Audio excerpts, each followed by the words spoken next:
Carlos Mendoza, CEO de una cadena de supermercados de 500 millones de euros, entró de incógnito en la tienda de Madrid Centro, vestido de obrero. Encontró a Isabel, la limpiadora nocturna, sollozando desesperada entre los pasillos vacíos mientras limpiaba una mancha de sangre del suelo. Pero no era cualquier sangre, era la suya, de sus manos destrozadas por turnos de 16 horas para pagar el tratamiento de su hijo enfermo de leucemia. Cuando Carlos descubrió que el gerente de la tienda la chantajeaba, amenazando con despedirla si no trabajaba gratis los fines de semana, pensó que había tocado fondo.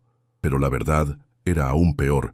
Isabel era su hermana, la hermana que creía muerta en un accidente hace 15 años, que había cambiado de identidad para protegerlo de un secreto que destruiría el imperio que habían construido juntos. Esa noche, en los pasillos desiertos del supermercado, dos vidas se destrozarían y reconstruirían. Porque a veces el mayor éxito está construido sobre la mentira más dolorosa, y la redención llega cuando menos la esperas. Madrid, 23:47 horas. El supermercado Mendoza de la Plaza Mayor brillaba bajo las luces de neón, uno de los 50 puntos de venta del imperio construido por Carlos Mendoza en 15 años de sacrificios. Pero esa noche, el CEO de portada de Expansión no llegó en su Mercedes con chofer. Aparcó un SEAT destartalado en la parte trasera, vistiendo mono de trabajo y gorra para ocultar el rostro reconocible de los periódicos financieros.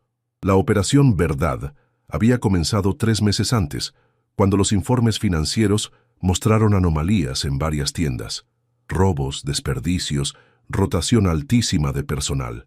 Pero la tienda de Madrid Centro era la peor. 5 empleados dimitidos en un mes, quejas de clientes. Y sin embargo, los números en papel eran perfectos. Demasiado perfectos. Carlos había decidido investigar personalmente, como hacía su padre cuando la empresa era solo una tiendecita de barrio, desde abajo, invisible, viendo lo que los informes nunca mostraban. Entró por la puerta de servicio con la tarjeta falsa que se había procurado. El olor a lejía y productos caducados lo golpeó inmediatamente. El almacén era un desastre. Mercancías apiladas sin lógica, cámaras frigoríficas con temperaturas descontroladas, fechas de caducidad ignoradas. Pero fue el sonido lo que lo detuvo.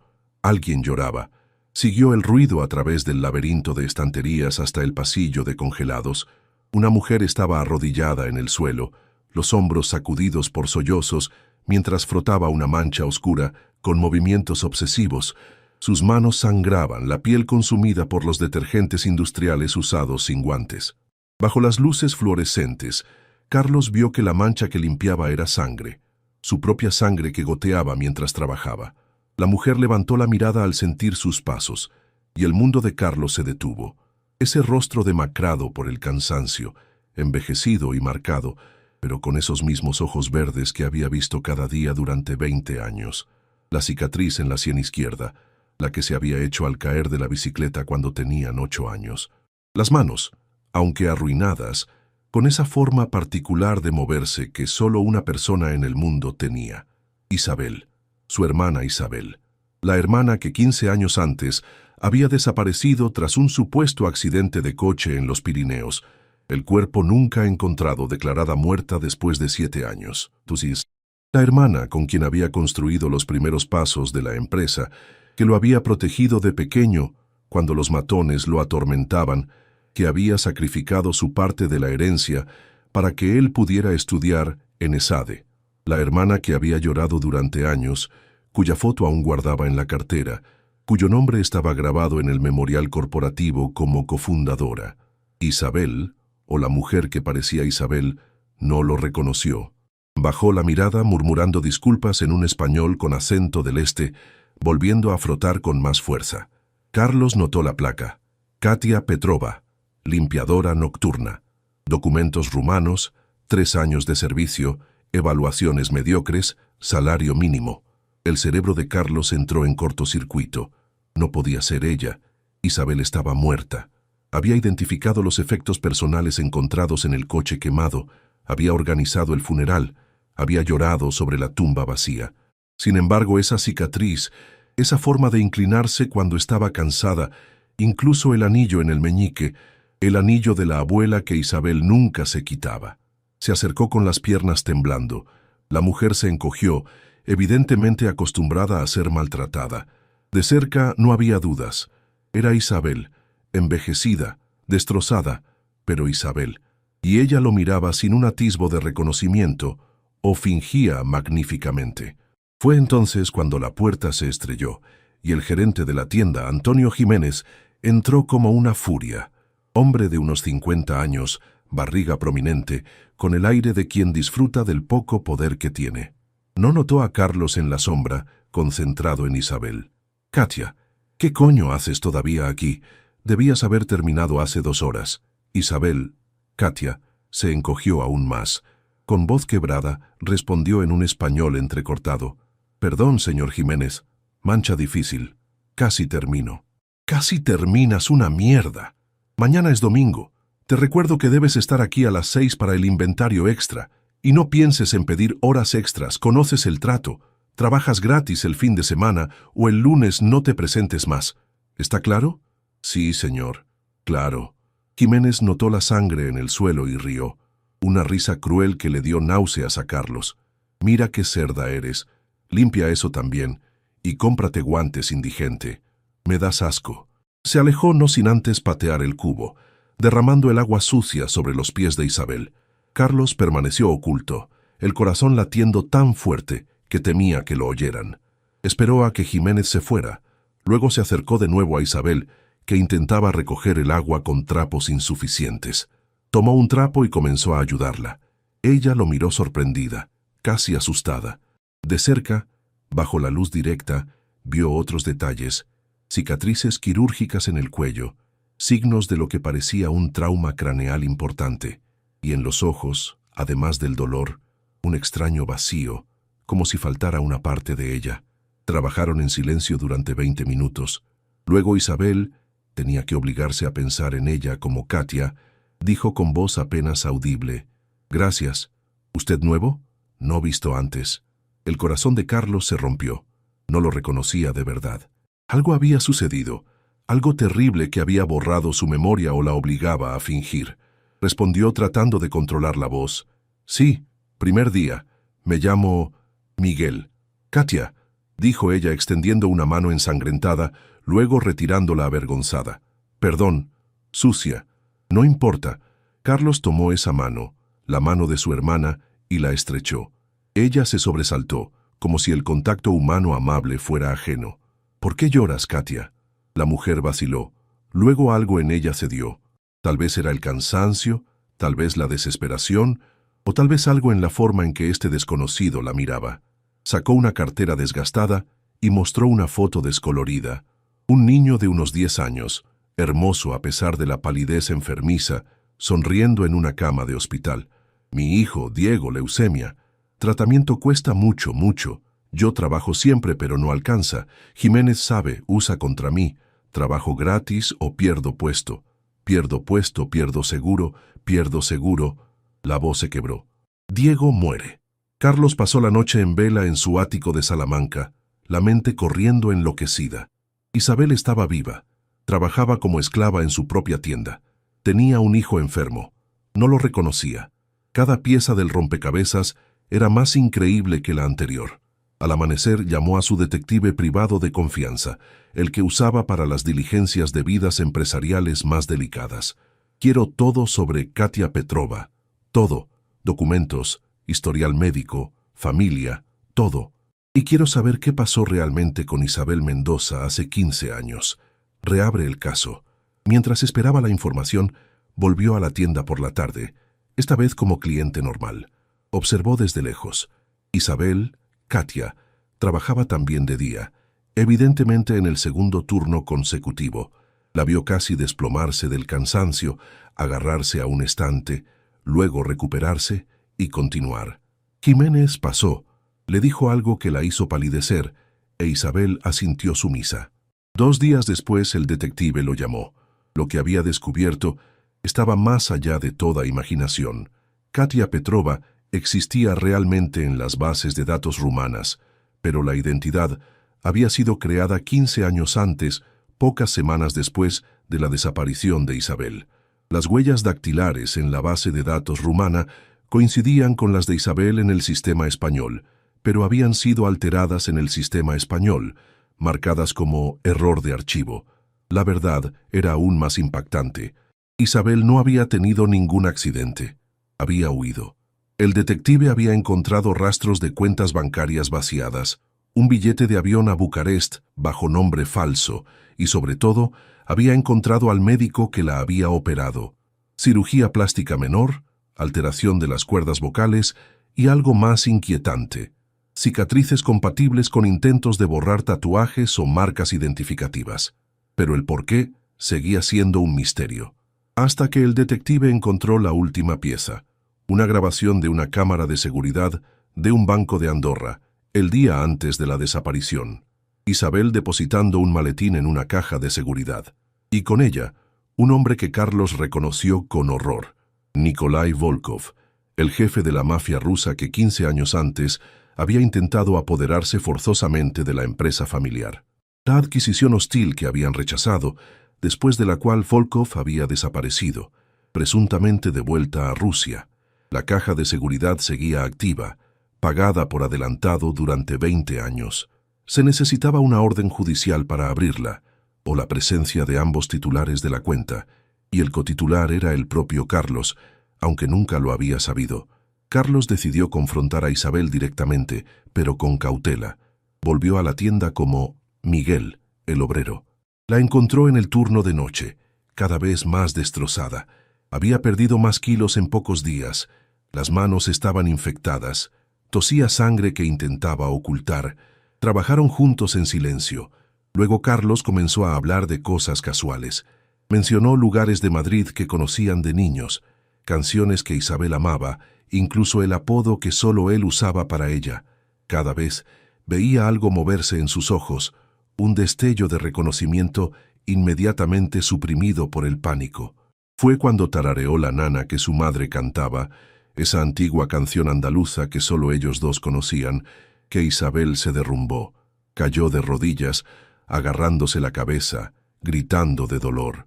Carlos corrió hacia ella. ¿Te está gustando esta historia? Deja un like y suscríbete al canal.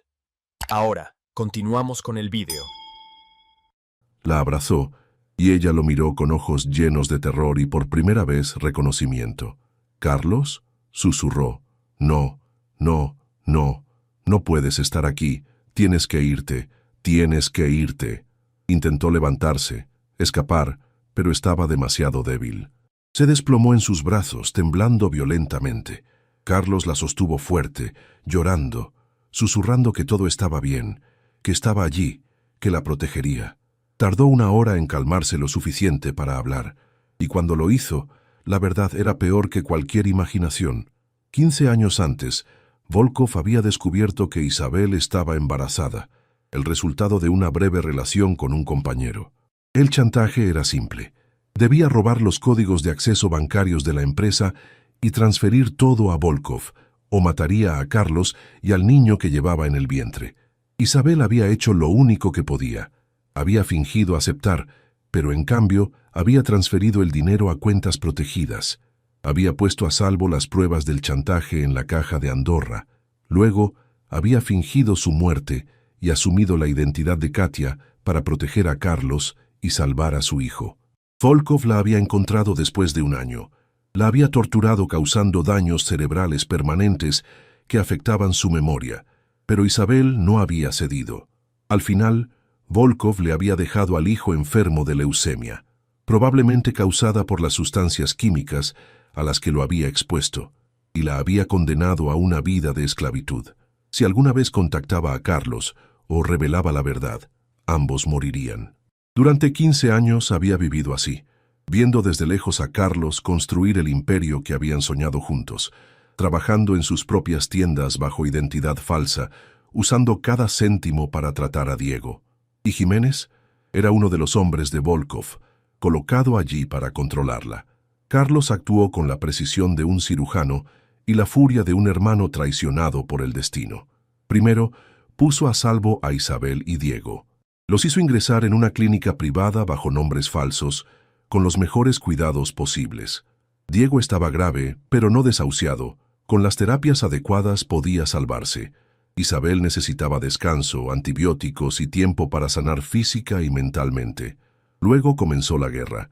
Contactó a sus mejores abogados, al jefe de policía de Madrid, que era un viejo amigo de la familia, y sobre todo, recuperó la caja de seguridad en Andorra. Dentro, como Isabel había dicho, estaban las pruebas, grabaciones, documentos, fotos de las amenazas, todo lo necesario para hundir a Volkov. Pero Volkov no era estúpido. Cuando Jiménez no dio noticias de Isabel durante 3 días, activó el plan B. Carlos recibió una llamada. Habían secuestrado a su director financiero.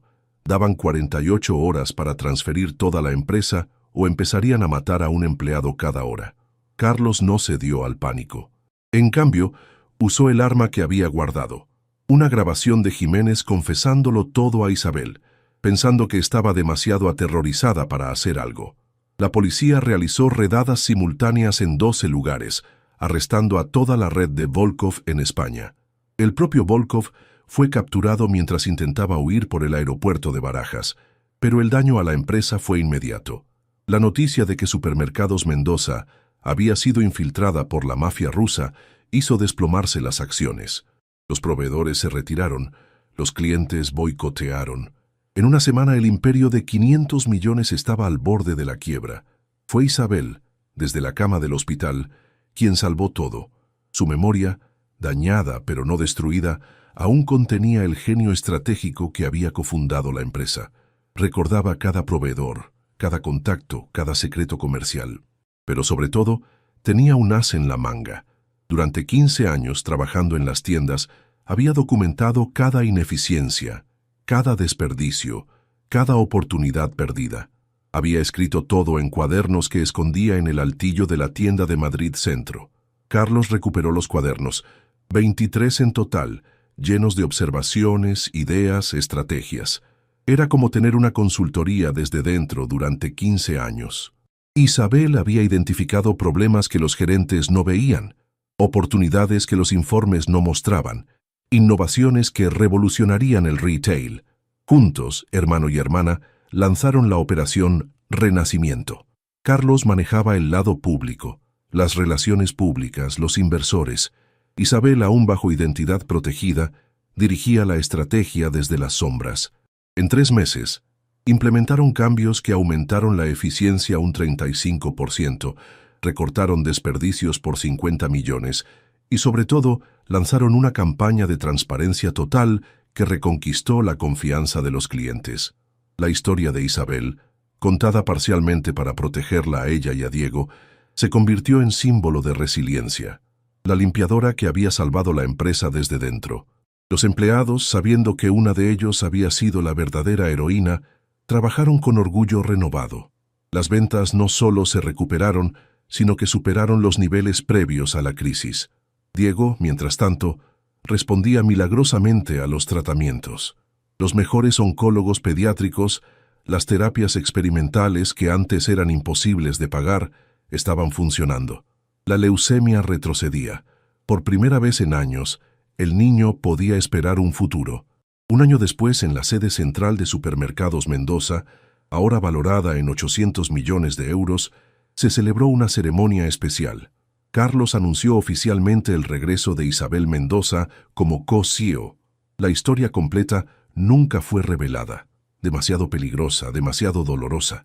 Pero la versión pública hablaba de amnesia, de años perdidos, de un milagroso regreso.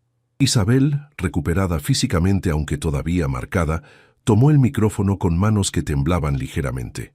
Diego, completamente en remisión, estaba sentado en primera fila con el traje nuevo que Carlos le había comprado, el pelo vuelto a crecer rizado y hermoso. En su discurso, Isabel no habló de estrategia o beneficios, habló de familia, de sacrificio, de cómo a veces lo perdemos todo para proteger a quienes amamos, y de cómo el amor siempre encuentra el camino a casa. Reveló que en los años más oscuros, cuando limpiaba los suelos hasta sangrar, tenía un solo pensamiento que la mantenía viva, que un día su hijo podría entrar en una de esas tiendas no como el hijo de la limpiadora, sino como Diego Mendoza, sobrino del CEO. parte de una familia que había transformado el dolor en fuerza. La ovación duró 10 minutos, pero el momento más conmovedor llegó después, cuando Diego corrió hacia Isabel y Carlos, abrazándolos a ambos, y dijo: «Mamá me lo ha contado todo. Sé lo que hiciste por nosotros, tío Carlos, y sé lo que hizo mamá por ti. Sois mis superhéroes». 6 meses después, los tribunales condenaron a Volkov a cadena perpetua. Su organización fue desmantelada completamente. Jiménez y los otros colaboradores recibieron duras condenas. Isabel pudo finalmente usar su verdadero nombre, aunque mantuvo Katia como segundo nombre, un recordatorio de quién había sido obligada a ser y quién había elegido ser. La empresa continuó creciendo, pero con una diferencia fundamental. Carlos estableció un fondo para empleados en dificultades, llamado Fondo Katia, que garantizaba atención médica gratuita para las familias de los trabajadores. Cada tienda tenía ahora un jefe de limpieza, una posición de respeto con salario digno y beneficios completos. Y en la tienda de Madrid Centro, en el pasillo de congelados donde todo había comenzado, una pequeña placa conmemoraba el lugar donde un CEO había encontrado a su hermana y una limpiadora había salvado un imperio. Pero la verdadera victoria se celebraba cada domingo, cuando Carlos, Isabel y Diego almorzaban juntos en la vieja casa familiar en Toledo. Diego tocaba el piano, las clases pagadas por Carlos, mientras Isabel cocinaba las recetas de la abuela que milagrosamente aún recordaba. Carlos miraba a su sobrino, sano y feliz, y a su hermana, libre y segura, y sabía que este era el verdadero imperio, no los millones en el banco o las tiendas por toda España, sino esta familia reconstruida de las cenizas del sacrificio. Durante uno de estos almuerzos, Diego preguntó: «Mamá Katia, mamá Isabel, ¿cómo debo llamarte?». Isabel lo pensó, luego sonrió. La primera sonrisa verdadera en 15 años. «Llámame como quieras, pequeño. He sido muchas mujeres. La hermana que huyó, la madre que resistió, la limpiadora que lloraba. Pero ahora solo soy yo, la mujer más afortunada del mundo, porque os tengo a vosotros». La última escena de esta historia no está en la sala de juntas de una multinacional o en el tribunal con Volkov encadenado. Está en un pequeño parque de Madrid, donde Diego juega con otros niños mientras Carlos e Isabel lo observan desde un banco.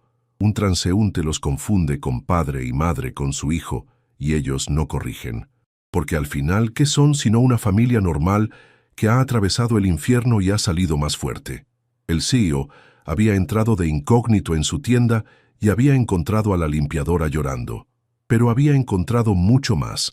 Había encontrado a su hermana, había encontrado la verdad, había encontrado el coraje para luchar contra el mal que se había infiltrado en su vida. Y al final, había descubierto que el mayor éxito no se mide en facturación o cuota de mercado, sino en vidas salvadas, familias reunidas, amor que sobrevive incluso a la traición más cruel del destino. Porque esta es la lección más profunda de esta historia, que a veces debemos perderlo todo, nombre, identidad, libertad, para proteger a quienes amamos. Que el verdadero coraje no es no tener miedo, sino actuar a pesar del terror. Y que el amor entre hermanos, probado por el fuego del sufrimiento, puede emerger más puro y fuerte que cualquier imperio comercial. Isabel había limpiado suelos durante 15 años, ocultando su identidad, sacrificándolo todo. Carlos había construido un imperio, ignorante del precio pagado por su hermana, pero al final, cuando la verdad emergió en ese pasillo de congelados, entre sangre y lágrimas, descubrieron que su vínculo había sobrevivido, deformado, cicatrizado, pero indestructible. Y cuando los periódicos económicos escribieron sobre el milagro Mendoza, la resurrección de la empresa, no conocían la verdadera historia. No sabían de la limpiadora Katia que era Isabel, del chantaje de Volkov, de las noches en que una hermana limpiaba la sangre de sus manos destrozadas, mientras su hermano dormía en su ático de lujo. No sabían que el verdadero milagro no era la recuperación financiera, sino el hecho de que dos hermanos, separados por mentiras y amenazas, habían encontrado el camino de vuelta el uno al otro. El CEO de Incógnito había encontrado a la limpiadora llorando. Pero la verdad, como siempre, era aún peor y, paradójicamente, aún más hermosa. porque había descubierto que incluso en el dolor más profundo, en el engaño más cruel, en el sacrificio más extremo, el amor familiar encuentra la manera de sobrevivir, resistir y, al final, triunfar. Dale me gusta. Si crees en el poder del sacrificio y el amor fraternal, comenta con el momento que más te emocionó. Comparte para honrar a quienes trabajan en la sombra, protegiendo a quienes aman. Suscríbete para más historias de coraje y redención. A veces los héroes no llevan capas, sino delantales de trabajo. A veces el mayor sacrificio es vivir una mentira para proteger una verdad. Y siempre, siempre, el amor encuentra el camino a casa, incluso después de 15 años de oscuridad.